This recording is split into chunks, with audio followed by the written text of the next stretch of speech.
Hi there, it's Ruth here, Artful Stampin. So I'm carrying on with my little calendar project, and I've got, this is March's one.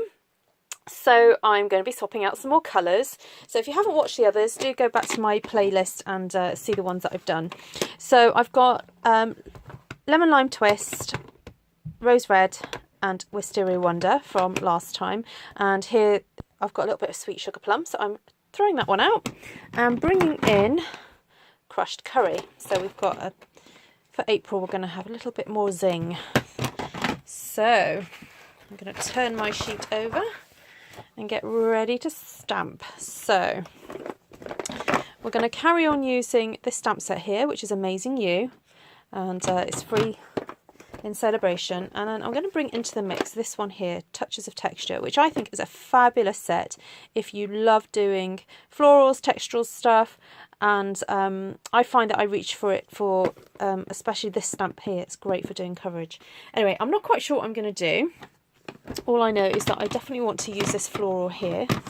I don't really want to use any of these sentiments because this is, as you know, I'm decorating a calendar. So I just want floral, pictorial things going on here. And I think I'm going to reserve the Rose Red for that image because I want it to be quite dark. And then I might even do a bit of faux colouring in and stamp that over the top to see what happens. So maybe with a little bit of Wisteria Wonder, and then bring in some other bits and bobs to it.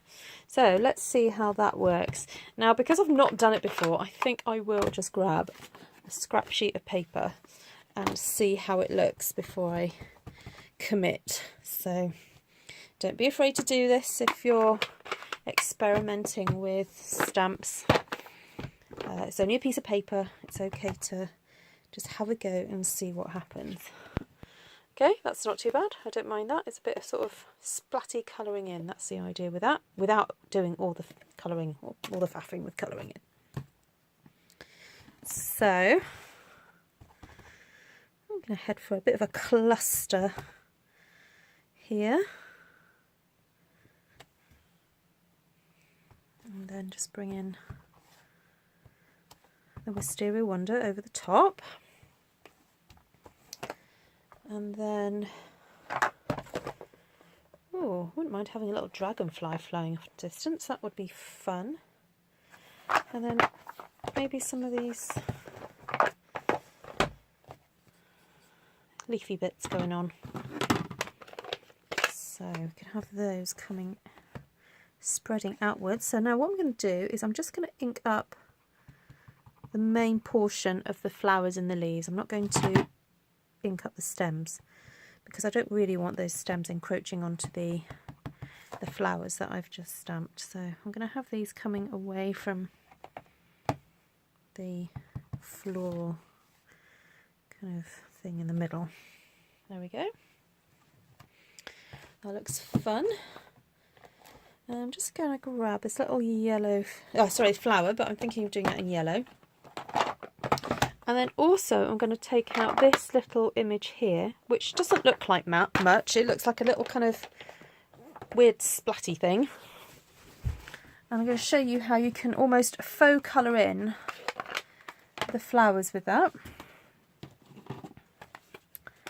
Now, shall I do that in the yellow or the purple? Right, so let's stamp onto here and do a bit of an experiment and see what it looks like. So I'm going to get the yellow and see how that looks. Okay, cute. And then see what it looks like in the purple. Oh, I think the purple kind of like, it just covers it up. So we're going to stick with the yellow. I'm going to clean that off to the side and then we'll wipe it, get rid of that for a moment, and bring back this lovely yellow, this crushed curry. It's such a warm yellow, this one. It's really, really useful. And if you ever want it a lighter version, you can of course stamp off and do second generation stamping with it. So this, I'm just using this to, as I said, almost fake colour in these little areas that I want some extra colour. And it's almost like I've just got a paintbrush and just sort of splattered onto it, really. Okay. So now I've got this little flower, and I think we should bring back the rose red just to add some extra dimension and do a little cluster here and there to make use of this whole space that we've got. So we've not just got this area here, but it's kind of stretches up into there and down into here, so I'm going to make use of that. So of course, as I've said before, this can be used on a card, no problem. I'm just using this design to kind of fill up this space here on this calendar, which is really cute. So what about bringing in this lovely dragonfly? Might have him flying off the page. There we go. And maybe have him flying off there as well.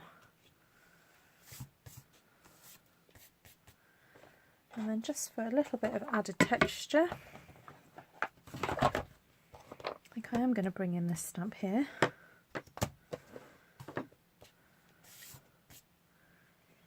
Maybe just do a little bit of yellow. Oh, and someone was a naughty girl and didn't clean her stamp before putting it away, because I can see it's a little bit darker there. So, oops. Sorry about that, folks. Sometimes I am in a rush and I do just throw my stamps back into the box, and I can see that I used a red previously, so naughty me. Right, well, I will carry on cleaning off my stamp. Thank you very much for joining me. Here's the final image. See if I can actually get some yellow on here. Oh, that's better. There we go. That's proper yellow. And that was quite a fun image to do. Nice and spring-like with that yellow and green, and there we go, bit of fun. Right, thank you, and join me again soon for another One Sheet Wonder Wednesday. Bye.